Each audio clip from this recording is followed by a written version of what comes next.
Well, thank you all for coming tonight. And thank you to Club Parkview. Thank you to Andrew. Thank you to the organisers, Jewel, Jim, and Chris. Thank you to the candidates, because you are doing a very important job of holding governments accountable. It's really important democracy. I couldn't endorse Jewel's comments with any further. I want to thank you all for being awake. I want to thank you for making the effort for our country. We are together in an information war. We're at the front line of it, all of us in this room. I want to start with something that might surprise you. We're here because someone cared. It doesn't matter whether you're Raj born in India, me born in India, Chris born in Australia. Look at the big fella. He and I were once the same size, about this long, when we popped out of our mum's womb. And until about the age of 10, every human needs a lot of care. You know, a foal can be dropped out of a mare, and it's up and running and cantering in about half an hour. Humans need intensive care, and sometimes the care varies, but it's important to recognise that that care is there for years, and none of us would be here today if it wasn't for that care. Despite some monsters like Mao Zedong, Joseph Stalin, Adolf Hitler, Scott Morrison, Anastasia Palaszczuk. And they are monsters. They are monsters, what they've done. It's inhuman. But apart from them, the basic human trait is care. And I'll show you why that's so important and why I'm starting my speech that way. We need to appreciate that affordable hydrocarbon fuels have given us enormous benefits. Material benefits. Look around this room. Every single thing in this room has been touched by steel. The food, the clothes, everything. And what makes steel? Iron ore and coal. In the last 140 years, up until about 1990, energy prices have relentlessly fallen. And with falling energy prices, we have increases in productivity. With increases in productivity, we have increased wealth and prosperity. Everything in this room came from that. A king or queen 200 years ago lived a poorer, more dangerous, less comfortable, harder life with a shorter lifespan than someone on welfare in our country today. That's how much we've improved. We were scratching around in the dirt 200 years ago, and now look at us. We have got enormous moral, social, and humanitarian benefits. My granddad was born and lived in Wales, and he died in Wales. He lived and was born in a valley in Wales. He had no choice for employment. He worked for the coal mine. That was it. Today, if you don't like your job, you can travel 20, 30, 40, 50, 60 kilometres away and get another job. That choice has come because of hydrocarbon fuels, coal, oil, and natural gas. We've got enormous improvements in consciousness.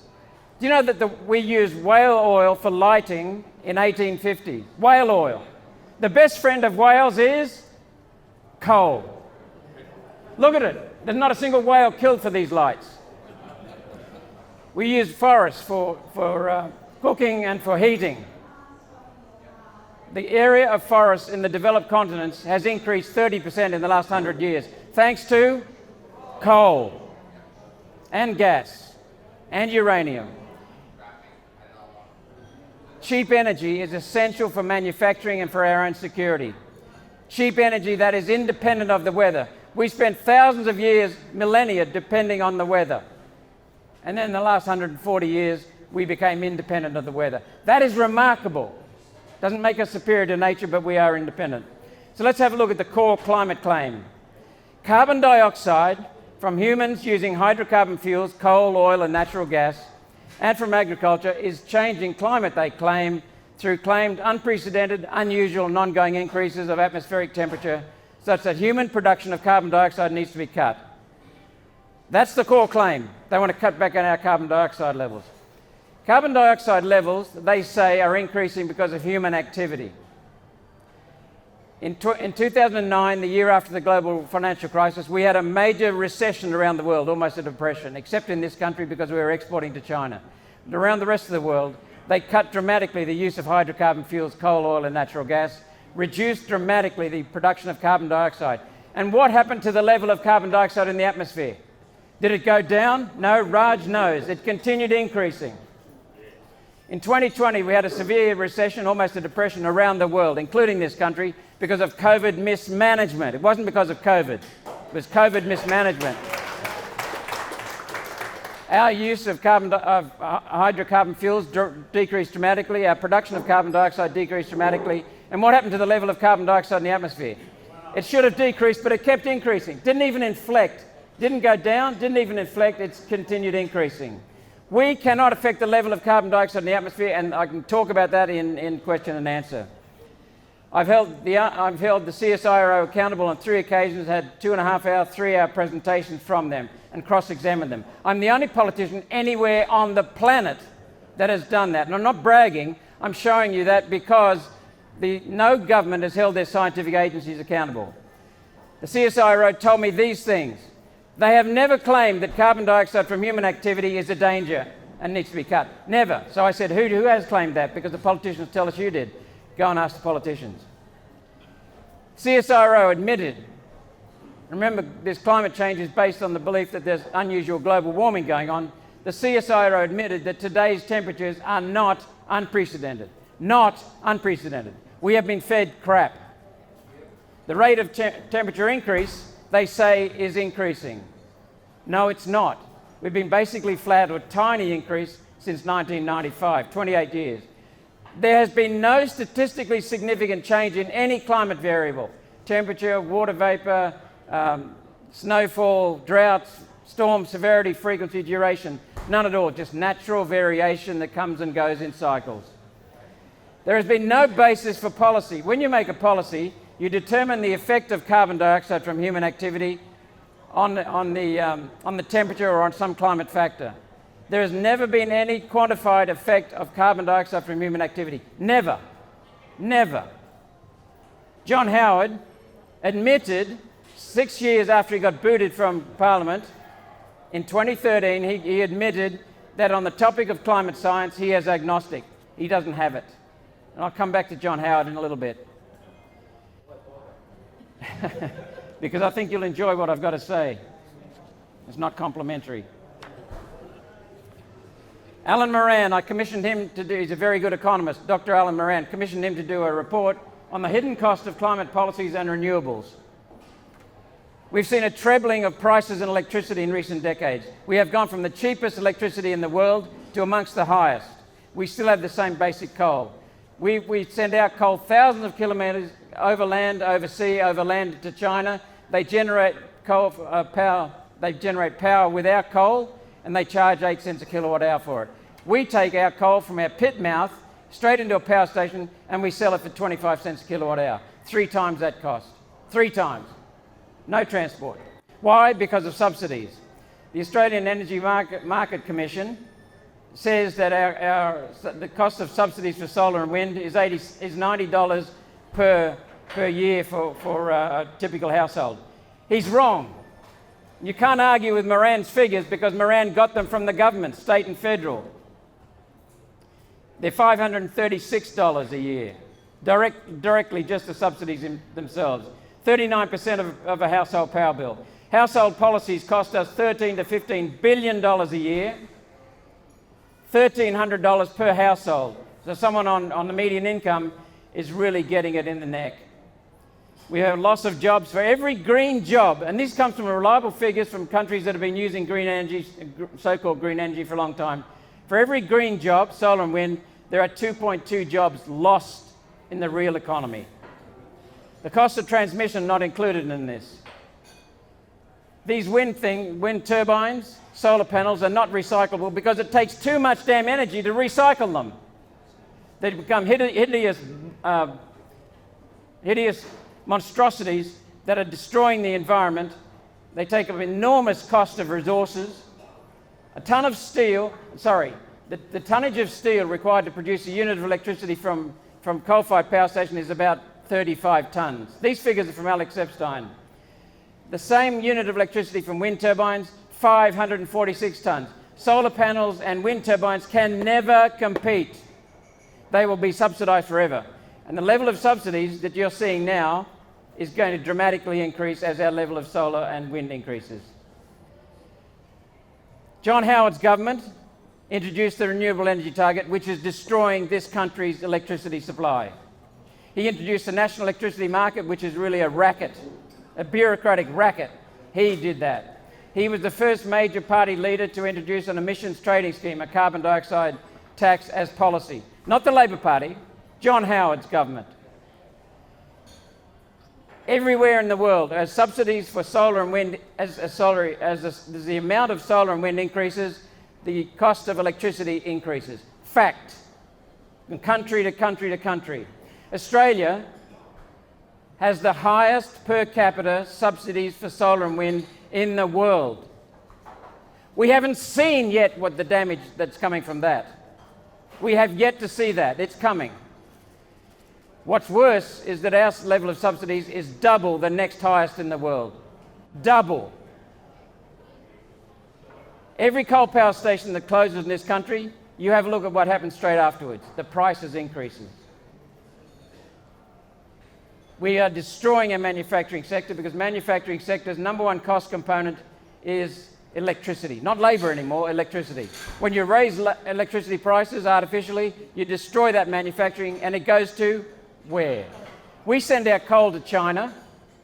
They send us back solar panels and wind turbines. And we subsidise them for doing it. We subsidise them for running it, whether they operate or not. And that's what drives our electricity costs up. This is being done by our politicians. They're investing in solar and wind, which are parasitic malinvestments. They destroy the host. They destroy the host. They're doing this in accordance with UN and World Economic Forum policies. They don't want alternative energy. They want less energy so they can control energy. They've said that.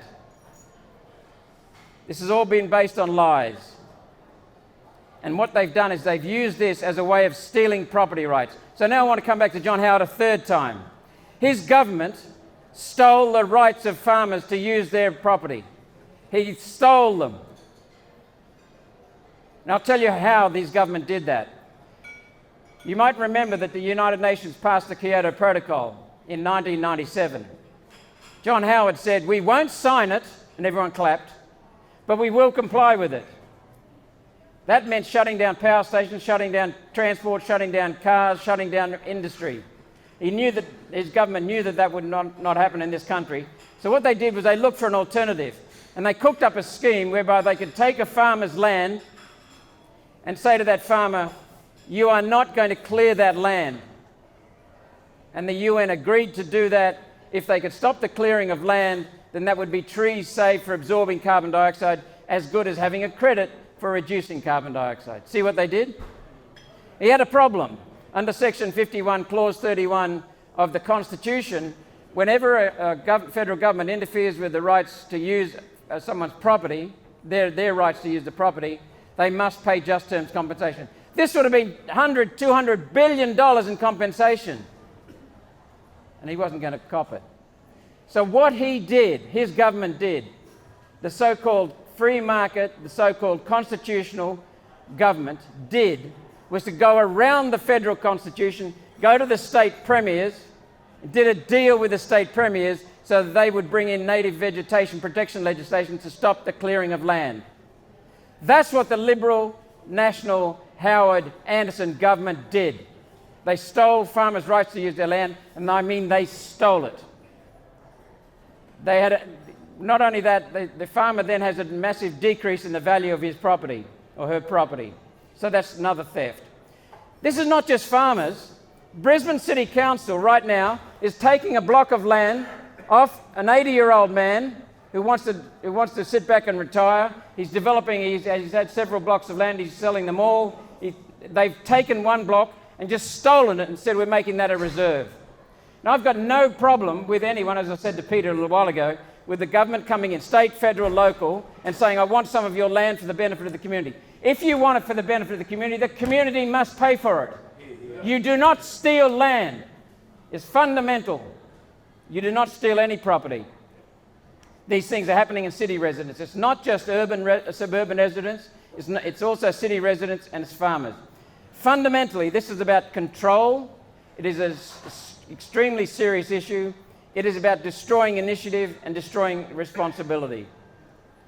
The Voice, the Aboriginal voice, the Albanese voice, is a way to get at that through a treaty. Make no mistake about that. The voice is hideous on itself, but it's a precursor to a treaty which, if you listen to what Albanese said as opposition leader, is a fundamental precursor to a treaty which is about taking your land.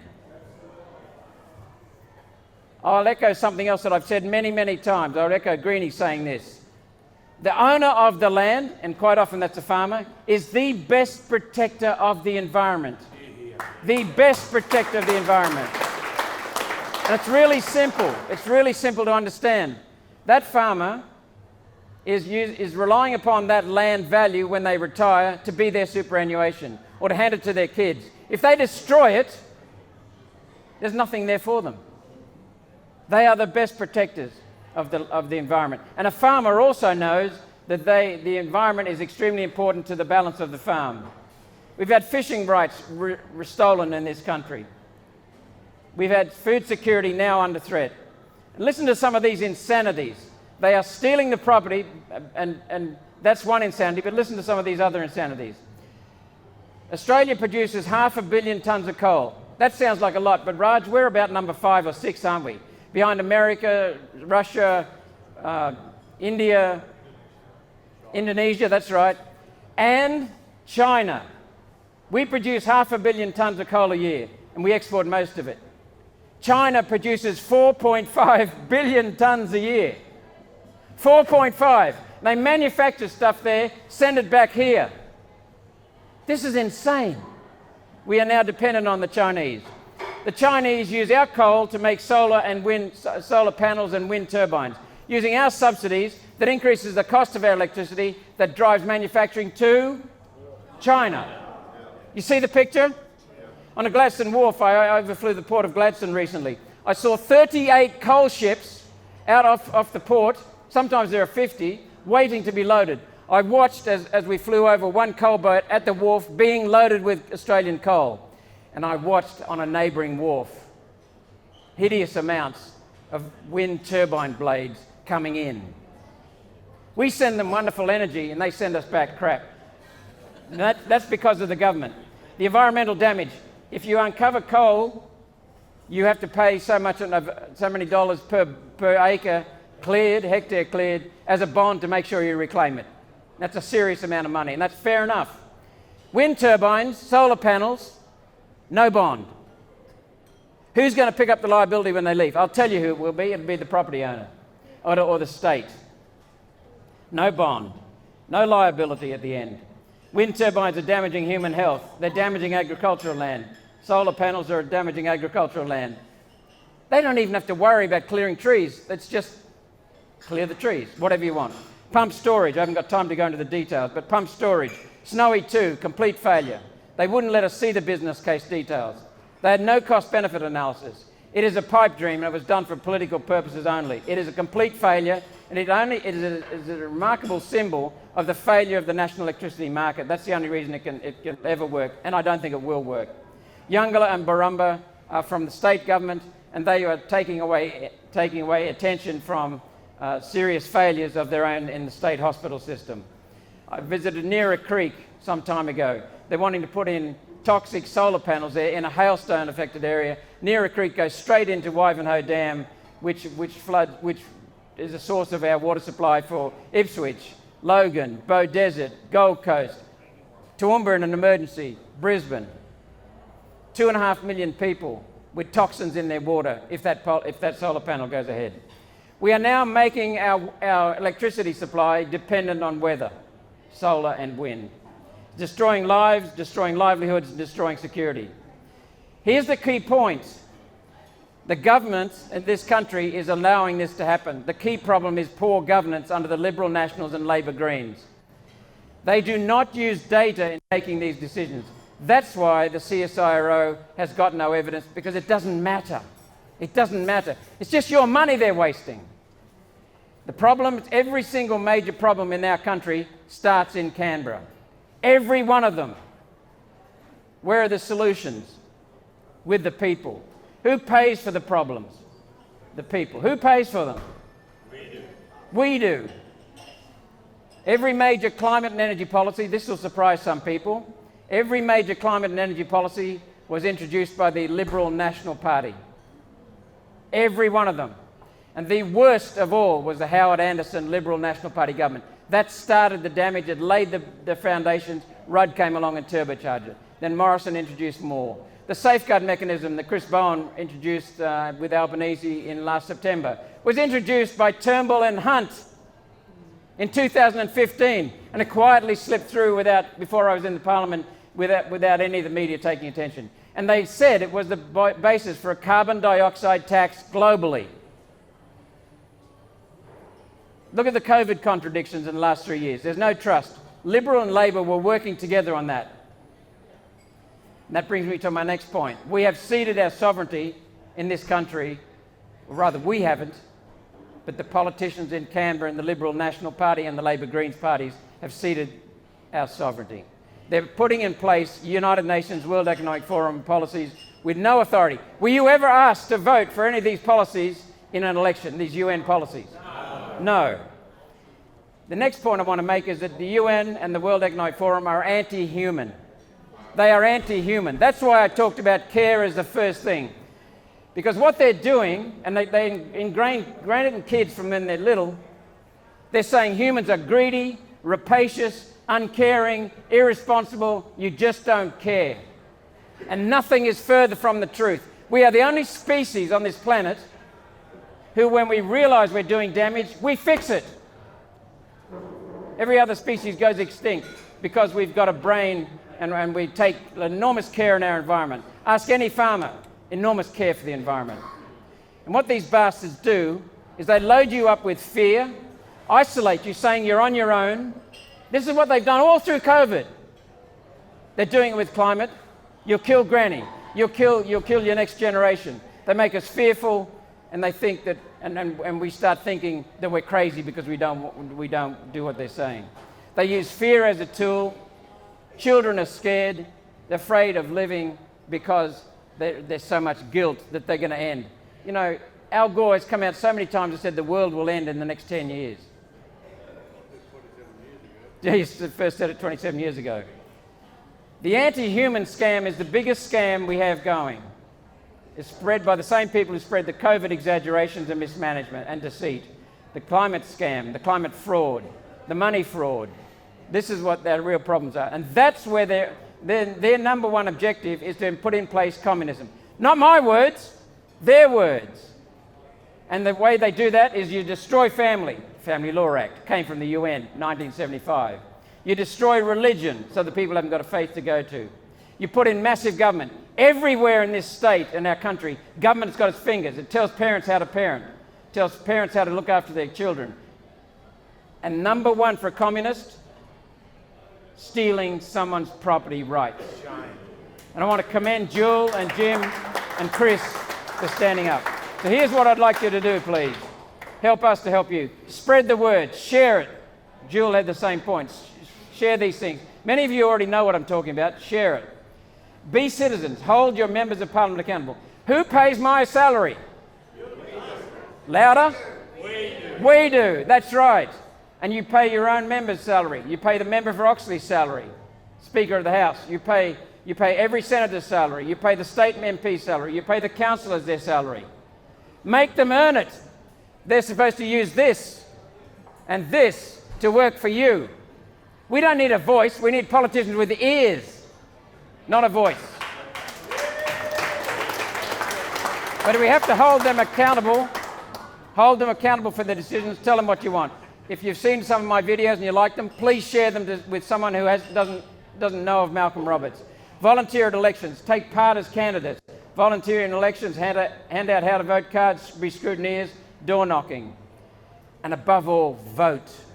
Every time someone doesn't vote, you're giving the continuation of the Liberal-Labor duopoly.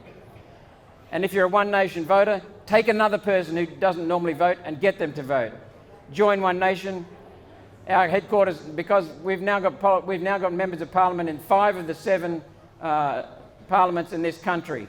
So we are growing. Our headquarters are now open continually. We need funds to keep that open, so please donate.